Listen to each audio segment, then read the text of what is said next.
ரத்னவாணி சமுதாய வானொலி. ரத்னவாணி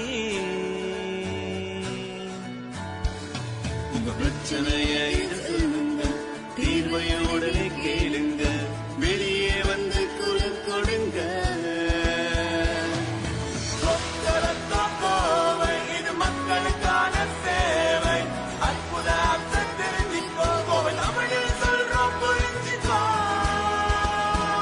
ரத்னவாணி சமுதாய வானொலி. ரத்னவாணி. ரத்னவாணி 90.8 சமுதாய வானொலி ஒலிபரப்பு கோவை ஈச்சனாரி ரத்தினம் கல்லூரி வளாகத்தில் இருந்து ஒலிபரப்பாகிறது.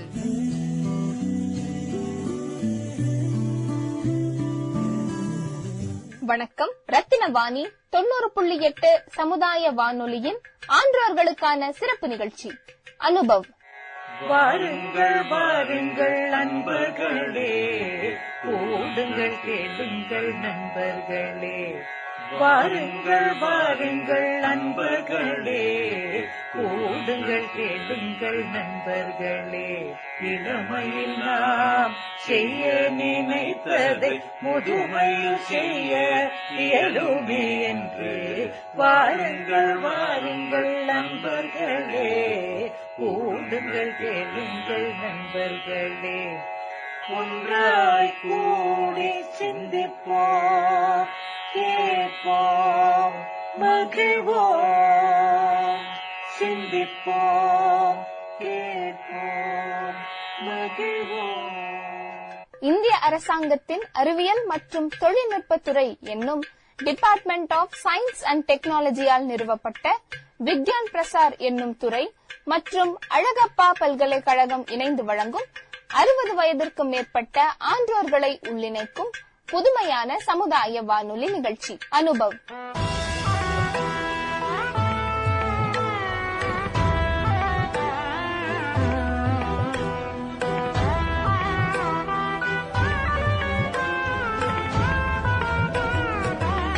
இந்நிகழ்ச்சியின் மூலம் அறிவியல் துறையில் சாதனை படைத்த ஆன்றோர்களின் அனுபவங்கள் மற்றும் அறிவியல் துறையில் கைதேர்ந்த வல்லுநர்களின் புது அறிவு மற்றும் பொது அறிவுகளை கோவையில் வாழும் மூத்த குடிமக்களுடன் பகிர்ந்து கொள்ளும் முயற்சியே இந்த நிகழ்ச்சி.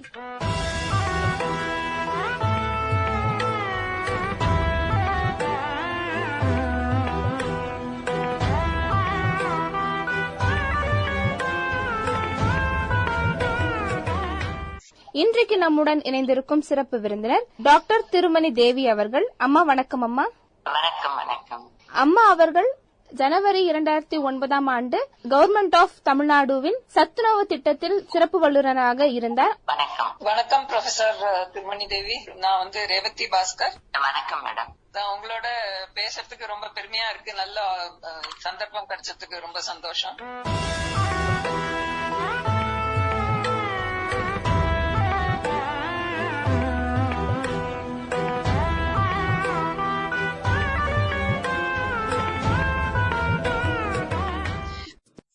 அனைவருக்கும் வணக்கம். ரத்தினவாணி 90.8 சமுதாய வானொலி, விக்யான் பிரசார் மற்றும் அழகப்பா பல்கலைக்கழகம் இணைந்து வழங்கும் ஆன்றோர்களுக்கான சிறப்பு நிகழ்ச்சி அனுபவ் என்னும் இந்நிகழ்ச்சிக்கு உங்களை வரவேற்கிறோம். இன்றைக்கு நம்முடன் இணைந்திருக்கும் சிறப்பு விருந்தினர் டாக்டர் திருமணி தேவி, நியூட்ரிஷன் டிபார்ட்மெண்ட், அவினாஷிலிங்கம் யூனிவர்சிட்டி. அம்மா அவர்களை இன்டர்வியூ செய்வதற்கு ரேவதி பாஸ்கர் அவர்கள் கோவை கேரில் இருந்து இணைந்திருக்கிறார்கள். தற்பொழுது நாம் இந்த நேர்காணலை தொடங்கலாம். வணக்கம் டாக்டர். உங்களை பத்தி முதல்ல கொஞ்சம் சொல்றீங்களா? அதுக்கப்புறம் நம்ம நியூட்ரிஷன் பத்தி பேசலாம். வணக்கம்மா. நான் doctor A Thirumani Devi, professor, department of food science and nutrition, Avinashilingam institute for home science and higher education for women, Coimbatore. பேசிக்கா என்னுடைய பள்ளி பருவத்தை சேலம் சாரதா வித்யாலயத்துல படித்தேன்.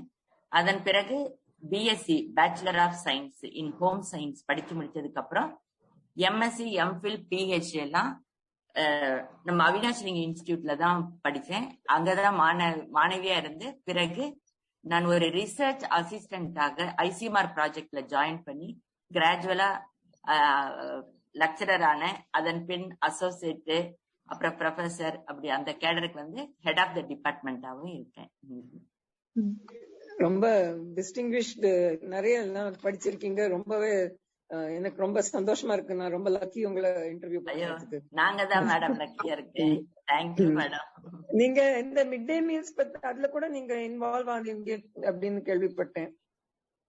எதுங்க மேடம்? அதுக்கு இந்த மிட் டே மீல்ஸ்லயும் நீங்க உங்களோட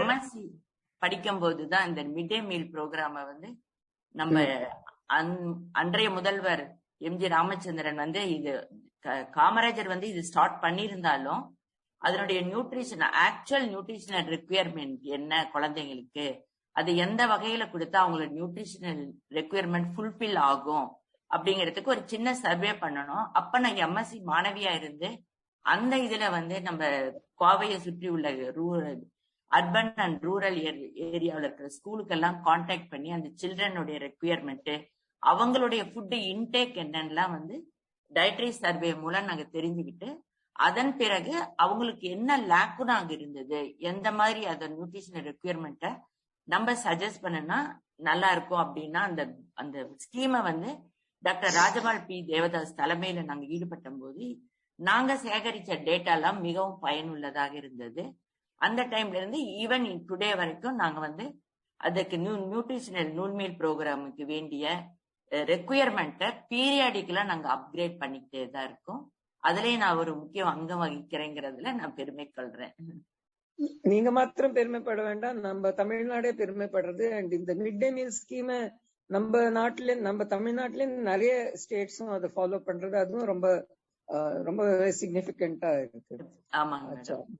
ஆக்சுவலா இந்த நியூட்ரிஷனல் ரெக்குயர்மெண்ட் வந்து ஒரு சின்ன குழந்தைக்கு தேவையான 1/3 ஆஃப் த நியூட்ரிஷனல் ரெக்குயர்மெண்ட். அதாவது நம்ம Indian council of medical research ஒரு ரெக்கமெண்டட் டயட்ரி அலவன்ஸ் ஒரு ஃபார்முலா ஃபார் டிஃபரெண்ட் ஏஜ் குரூப்புக்கு ஃப்ரேம் பண்ணிருப்பாங்க மேடம். அதுல வந்து 1/3 ஆஃப் த நியூட்ரிஷனல் ரெக்குயர்மெண்ட்டை வந்து நம்மளுடைய மிட் டே மீல் மூலம் எல்லா குழந்தைங்களுக்கும் கிடைக்க சொல்லியிருந்தாங்க. அதனாலதான் இன்றைய காலகட்டத்துல பார்த்தோம்னா இந்த விட்டமின் ஏ டெபிஷியன்சி இருக்காது, அயன் டெபிஷியன்சி இருந்தாலும் அந்த ப்ரிவேலன்ஸ் வந்து அவ்வளவு அதிகமா இருக்காதுங்கிறத தெரிவிச்சு கொள்றதுல மகிழ்ச்சி அடைக்கிறோம். மேடம், இந்த இப்போ நம்ம சீனியர் சிட்டிசன்ஸ்க்கு எல்லாம் நீங்க என்ன சஜஸ்ட் பண்ணுவீங்க? ஏன்னா எல்லாருக்கும் நிறைய ப்ராப்ளம்ஸ் இருக்கு, பிளட் பிரஷர், டயபெட்டிஸ் அந்த மாதிரி இருக்கிறச்ச எப்படி அவ இத பாத்துக்க முடியும் உடம்ப? ஏன்னா the best way to a man's heart is through his stomach அந்த காலத்துல இருந்தது. என்ன வேணாலும் சமைச்சு போட்டு இருந்தோம். இப்போ அந்த மாதிரி எல்லாம் சாப்பிட்டோம்னா நம்ம நேரம் ஹாஸ்பிட்டல்ல தான் போய் எண்ட் அப் பண்ணணும். அதனால நீங்க உங்களோட என்ன ரெக்கமெண்டேஷன்ஸ்? ஆக்சுவலா மேடம், இந்த நியூட்ரிஷனல் ரெக்குயர்மெண்ட்ங்கிறது மெயின்லி வந்து லைஃப் ஸ்டைல பேஸ் பண்ணி தான் இருக்குதுன்னு சொல்லலாம். இந்த லைஃப் ஸ்டைல்ல வந்து முக்கியமா நம்ம கன்சிடர் பண்ணது dietary pattern of the individual. Apart from that one, அந்த லைஃப் ஸ்டைல்ல வந்து அவங்களுடைய பிசிக்கல் ஆக்டிவிட்டி வந்து we have to give more importance. இப்ப நம்ம most of us sedentary activity, though they are engage with physical ஆக்டிவிட்டியா இருந்தாலும் அவங்க செடன்டரி ஆக்டிவிட்டிஸ்ல இருக்கிறதுனால அந்த நியூட்ரிஷனல் ரெக்குயர்மெண்ட் அவங்க சாப்பிடுறது வந்து ஒரு பேலன்ஸ்டு மேனர்ல இல்லைங்கிறது ஒரு முக்கியமான காரணம். அதுக்கப்புறம் வந்து அவங்களுடைய ஸ்மோக்கிங் ஹேபிட், ஆல்கஹாலிசம், இந்த மாதிரி கேரக்டருமே அவங்கள வந்து லைஃப் ஸ்டைல் மாடிஃபிகேஷனுக்கு ஒரு இம்பார்ட்டன்ட் ஃபேக்டரா இருக்குது. எல்டர்லி பாப்புலேஷனை பார்க்கும்போது அவங்க வந்து ஏஜிங் ப்ராசஸ்ல மெனி பிசியலாஜிக்கல் சேஞ்சஸ் வந்து அவங்க உடம்புல ஏற்படுகிறது. அது வந்து பயாலஜிக்கல் கிளாக்னு கூட நம்ம சொல்லலாம். அந்த மாதிரி இருக்கும்போது ஒவ்வொரு 10 வருஷத்துக்கும் ஒவ்வொரு 10% வந்து அவங்களுடைய ஃபங்க்ஷனல் எஃபிகசி குறையிற காரணத்தினால, ஃபார் எக்ஸாம்பிள் டைஜஷன் வந்து ஒவ்வொரு 50 வயசுக்கு மேல ஒரு நம்மளே வந்து நம்ம லைஃப் ஸ்டைல் பேட்டர்னை மாத்திக்கணும், டயட்ரி பேட்டர்னை மாத்திக்கணும். அப்படிங்கும்போது எந்த அளவுக்கு நம்ம பிசிக்கல் ஆக்டிவிட்டிஸ் செய்யறோமோ அந்த அளவுக்கு தான் நம்ம உணவுப் பொருட்களையும் சாப்பிடணும். அது முக்கியமா நம்ம ஏற்கனவே சொன்ன மாதிரி அதுல கூடுமான வரை அளவு நம்ம வந்து ஸ்டீம்டு ஐட்டம்ஸை சாப்பிடுறது ரொம்ப நல்லது. இந்த ஃப்ரைடு ஐட்டம், அதுக்காக ஃபேட்டை நான் ஒமிட் பண்ணணும்னு சொல்லல, ஃபேட்டும் வந்து ஒருத்தருடைய டயட்டரி பேட்டர்ல வெரி இம்பார்ட்டன்ட் நியூட்ரியன். அப்ப நம்ம டோட்டலா ஒமிட் பண்ணாலும் ப்ராப்ளம், அதிகமா எடுத்துக்கிட்டாலும் ப்ராப்ளம். அப்படி இருக்கும்போது நம்ம ஃபேட்டை வந்து அளவா 5 to 15 grams பர் டே அந்த மாதிரி கால்குலேஷன்ல நம்ம இன்க்ளூட் பண்றது நல்லது. சிம்பிள் டயட்டா இருக்கணும், ஈஸியா டைஜஸ்ட் பண்றதா இருக்கணும். அதே சமயத்துல குவான்டிட்டியை கொஞ்சம் குறைச்சிக்கிட்டு எல்லா உணவுப் பொருளையுமே சாப்பிடுறதுங்கிறது வந்து என்னுடைய தனிப்பட்ட ஆஸ் எ நியூட்ரிஷனிஸ்டா ஐ ஆம் சஜஸ்டிங் திஸ் ஒன். இந்த எவ்வளவு நியூட்ரிஷனிஸ்ட் இருக்காளோ அவ்வளவு கான்ட்ரடிக்டரி ஒப்பீனியன்ஸும் இருக்கும். சில பேர் டயபெட்டிக்ஸ் வந்து இந்த பழம் சாப்பிடவே கூடாது அப்படிங்கிற, ஆனா இன்னொருத்தரும் எந்த பழம்னாலும் சாப்பிட்டுக்கலாம், ஃப்ரக்டோஸ் அதனால ஒன்னும் ப்ராப்ளம் ஆகாது அப்படிங்கிற. இது இந்த ஆர்குமெண்ட் எப்படி எண்ட் பண்றது? கரெக்டா என்னது பொசிஷன் கரெக்டா என்னது? மேடம், ஃபார் எக்ஸாம்பிள் வந்து நம்ம ஃபைப்ரஸ் ஃப்ரூட்ஸ் நிறைய இருக்கு, ஸ்டார்ச் ஃப்ரூட்ஸும் இருக்கு. ஆப்பிள் பாத்தீங்கன்னா நம்ம முக்கணிகள் பார்த்தோம்னா அதுல வந்து ஸ்வீட்னஸ் ஜாஸ்தி. ஸ்வீட்னஸ் வந்து பிகாஸ் ஆஃப் அதுல இருக்கிற சுகருங்கிறது அந்த குளுக்கோஸ் கண்டென்ட்டை பேஸ் பண்ணி. அதே வந்து நம்ம சப்போட்டா பழத்துல பாத்தீங்கன்னா அந்த சுகர் வந்து ஃப்ரக்டோஸ் ஃபார்ம்ல இருக்கும். ஒருத்தர் டயபெட்டிக்கு மெயினா வர்ற முக்கிய காரணம் வந்து fluctuation in blood glucose level. இதுக்கு வந்து இன்சுலின்ங்கிற hormone very important one. Insulin hormone செக்ரீஷனை பேஸ் பண்ணி தான் blood profile of the glucose வந்து மானிட்டர் பண்ணுவோம். அப்ப நம்ம ஃப்ரூட்ஸ் சாப்பிடணும், you are very particular to how fruits அப்படின்னீங்கன்னா நீங்க சாப்பிடுற ஸ்டார்ச், அதாவது தானிய வகைகள், கார்போஹைட்ரேட் எது எதுல இருக்கோ அத அளவுக்கு நம்ம குறைச்சிக்கிறது அட்வைசபிள். டயபெட்டிக் டயட்டுங்கிறது வந்து it should not deviate from the normal diet. அப்படி இருக்கும்போது குவான்டிட்டியாவையும் குவாலிட்டியும் we have to concentrate. For example நம்ம கார்போஹைட்ரேட் சிம்பிள் டேர்ம்ல சொல்றோம். கார்போஹைட்ரேட் வந்து பேசிக்கா உணவுப் பொருள்ல வந்து 3 வகையாக இருக்குது. ஒன்னு வந்து சிம்பிளா சுகர், அப்ப இனிப்பு வகைகள், தேனு, சர்க்கரை, வெல்லம், இதை நீங்க உடனே சாப்பிட்டீங்கன்னா அது வந்து இம்மீடியட்டா டைஜஸ்ட் ஆகி இம்மீடியட்டா பிளட் குளுக்கோஸ் லெவலை இன்க்ரீஸ் பண்ணும். அதே சமயம் நம்ம ஸ்டார்ச்ங்கிறது வந்து தானிய வகைகள்ல மில்லட்ஸ்ல எல்லாம் அதிகமா இருக்கு. இந்த ஸ்டார்ச் வந்து காம்ப்ளெக்ஸ் சிம்பிள் சுகர், இது வந்து காம்ப்ளெக்ஸ் கார்போஹைட்ரேட்பாங்க. அந்த complex carbohydrate needs to have some kind of digestion. அந்த டைஜஷன் பீரியட் வந்து minimise the rate of increment in blood glucose level. நீங்க வந்து கார்போஹைட்ரேட் அதிகமா சாப்பிடுவோம் போது எந்த வகை, எந்த மாதிரி குவாலிட்டி, எவ்வளவு குவான்டிட்டிங்கிறத கான்சென்ட்ரேட் பண்ணணும். ஃப்ரூட்ஸ் சாப்பிடும் போது நீங்க ஃப்ரூட்டை சாப்பிடுறேன், நான் ஒரு பாதி பனானா சாப்பிடுறேன் அப்படின்னாக்கா நீங்க 3 இட்லி சாப்பிடுறதுல வந்து ஒரு 2.5 இட்லி அந்த மாதிரி நீங்க வந்து குறைச்சிக்கணும். ஏன்னா இதுல இருக்கிற குளுக்கோஸும் responsible to increase the blood glucose level. After digestion உங்களுடைய இட்லியும் வந்து எண்ட் ப்ராடக்ட் குளுக்கோஸா தான் கொடுக்கும். அதை மானிட்டர் பண்றதுக்கு தான் இன்சுலின் ஓரலாவும் எடுத்துக்கலாம், இன்சுலின் இன்ஜெக்ஷனாவும் போட்டுக்கலாம். அப்ப இருக்கும்போது நம்ம மேட்ச் பண்ணும்போது நீங்க எல்லா டயட்டை வந்து டீவியேட் பண்ணக்கூடாதுங்கிறது உண்மை. அதே சமயத்துல குவாலிட்டியும் குவான்டிட்டியும் வி ஹவ் டு கான்சென்ட்ரேட். இன்னொரு சின்ன query, இந்த நிறைய பேர் வந்து சாப்பிடறதுக்கு முன்னால பழம் திங்கணும், சாப்பிட்டதுக்கு அப்புறம் திங்கக்கூடாது, அந்த மாதிரி ஒரு கான்ட்ரடிக்டரி வியூ இருக்கு. அது எது கரெக்ட்? சாப்பிடறதுக்கு முன்னாலதான் ஃப்ரூட்ஸ் எடுத்துக்கணுமா, இல்ல சாப்பிட்டதுக்கு அப்புறம் டெசர்ட் ஆட்டமா எல்லாரும் சர்வ் பண்றா ஃப்ரூட்ஸ? எது கரெக்ட்? மேம், ஃப்ரூட்ஸை வந்து நம்ம ஃப்ரூட் ஏன்னா இன்டேக் வந்து ஏஜ் பேஸ் பண்ணி கூட we will consider this one. For example நம்ம அடல்ட்டோ ஒரு யங் சில்ட்ரனோ அடாலிசென்ட்டுக்கோ நீ ஃப்ரூட்டை சாப்பிட்டீங்கன்னா அதனுடைய quantum of intake, actual intake of the food வந்து குறையும். எல்டர்லி பாப்புலேஷன் நம்ம சாப்பிட்டோம்னா we don't want to have the much quantity of the food. அப்ப அந்த குவான்டிட்டியை நம்ம குறைச்சிக்கலாம். இப்போ ஃப்ரூட்ஸ் வந்து சிம்பிளா அது ஃப்ரூட்டுங்கிற கூட நம்ம சிட்ரஸ் ஃப்ரூட் சாப்பிடுறது கூட ஒரு கன்சிடர் பண்ணணும் பேஸ்ட் ஆன் த ஏஜ். யங்ஸ்டர்ஸுக்கு வந்து சிட்ரஸ் ஃப்ரூட்டையும் கொடுத்து நீங்க அந்த அவனுடைய ஆக்சுவல் குவான்டிட்டியும் குறையும். அதை வந்து இந்த இடத்துல நம்ம என்டர்டைன் பண்ணக்கூடாது. ஏஜையும் நம்ம கன்சிடர் பண்ணி தான் ஃப்ரூட்டு எந்த டைம்ல வேணாலும் சாப்பிடலாம். பட் சாப்பிடறதுனால குவான்டிட்டி வில் பி ரெடியூஸ்டு. அதுதான் பேசிக் கான்செப்ட். யங்ஸ்டர்ஸுக்கு வந்து ஃப்ரூட்ஸை கொடுத்தீங்கன்னா அவங்களுடைய ஆக்சுவல் இன்டேக் குவான்டிட்டி குறையும். எல்டர்ஸுக்கு வந்து purposely we need to have the decreased or reduced quantum of the fruits, quantity of the diet. அப்ப இவங்களுக்கு வந்து நம்ம முன்னாடி சாப்பிடுறது அட்வைசபிள். யங் ஜெனரேஷனுக்கு பின்னாடி சாப்பிடுறது advisable. Actually fruits and raw vegetables வந்து எல்லா source of vitamins and minerals இருக்கிறதுனால குக் பண்ணாய்க்கு சாப்பிடுறது பெட்டர் இல்லையா? அதனால that will be more healthy. Is it true? கரெக்டுங்க மேம். ஆனா வந்து சில வெஜிடபிள்ஸ் வந்து குக் பண்ணாம சாப்பிடாம குவான்டம் ஆஃப் இன்டேக் வந்து குறைஞ்சிரும்.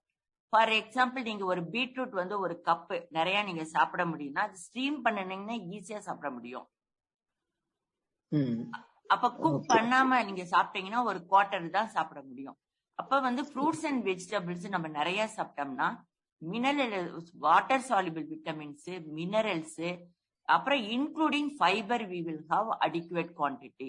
ரா ஃபார்ம்ல சாப்பிட்டோம்னா இந்த quantum of nutrient availability for our body is less. அதுதான் கான்செப்ட்.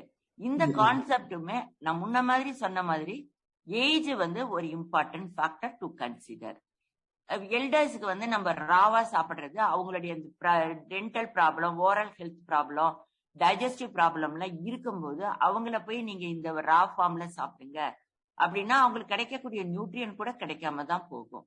அதை வந்து அட்வைசபிள்னு சொல்ல முடியாது.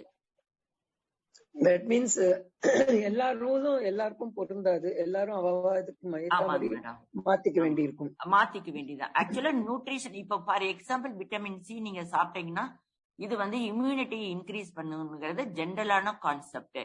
ஒரு சிலருக்கு வந்து அந்த விட்டமின் ஆரஞ்சே நீங்க சாப்பிட்டீங்கன்னா இம்மீடியட்லி அவங்களுக்கு தும்மல் வரும், இருமல் வரும், தொண்டை கரகரன்னு சொல்லும். நம்ம சொல்றது நியூட்ரிஷன்ல இம்யூனிட்டி இன்க்ரீஸ் ஆகும், ஹவு கேன் இட் இஸ் பாசிபிள்பாங்க. Not like that. இது வந்து ஒவ்வொருடைய நேச்சர் ஆஃப் ஃபுட்டுமே இண்டிவிஜுவலுடைய கஸ்டமைஸ்டு பர்சனலைஸ்டு ஒன் தான். இன்னொரு மேஜர் மிஸ்கன்செப்ஷன் வந்து அரிசியிலயும் கோதுமையிலயும் equal amount of carbohydrates and starch இருக்குன்னு, எது பெட்டர் அப்படின்னு எல்லாரும் சப்பாத்தி திங்கிறது பெட்டர் அப்படிங்கிறா. என்ன அதுல ஏதானும் என்ன ப்ராப்ளம் இல்ல.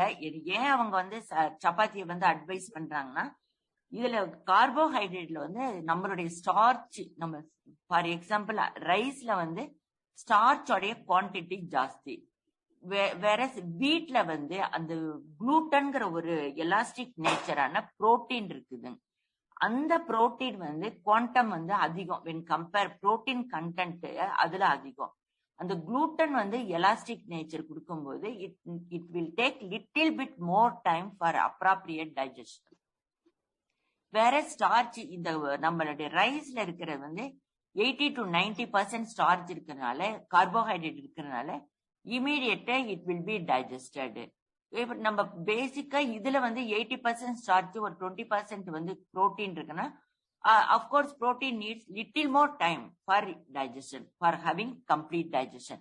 அதனால நம்ம வந்து புரோட்டீன் இருக்கிற காரணத்தினாலையும் இது கொஞ்சம் அதிக நேரம் டைஜஷனுக்கு தேவைப்படுறதுனாலையும் நம்மளுக்குள்ள ஒரு பொதுவான கருத்து, இது சாப்பிட்டோம்னா டயபெட்டிக்கு நல்லது.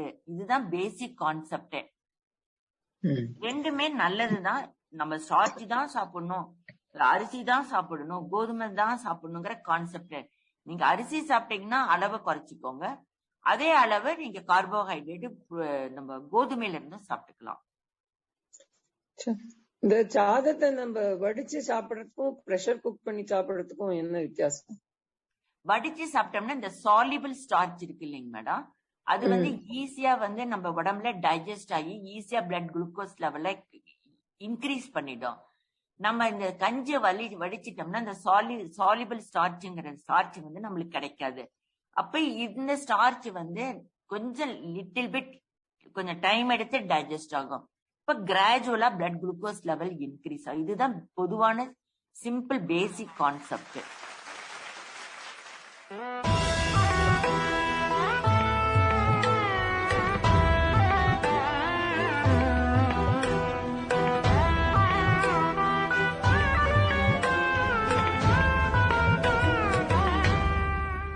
அரசாங்கத்தின் அறிவியல் மற்றும் தொழில்நுட்பத்துறை என்னும் டிபார்ட்மெண்ட் ஆஃப் சயின்ஸ் அண்ட் டெக்னாலஜியால் நிறுவப்பட்ட விக்யான் பிரசார் என்னும் துறை மற்றும் அழகப்பா பல்கலைக்கழகம் இணைந்து வழங்கும் 60 வயதிற்கும் மேற்பட்ட ஆன்றோர்களை உள்ளிணைக்கும் புதுமையான சமுதாய வானொலி நிகழ்ச்சி.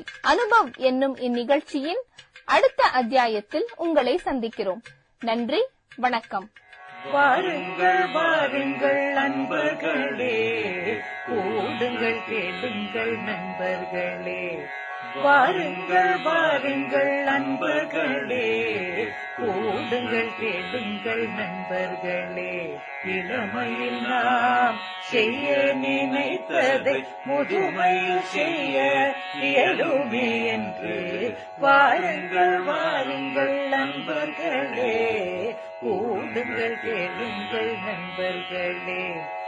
ஒன்றாய் கூடி சிந்திப்போம், கேட்போம், மகிழ்வோம், சிந்திப்போம்.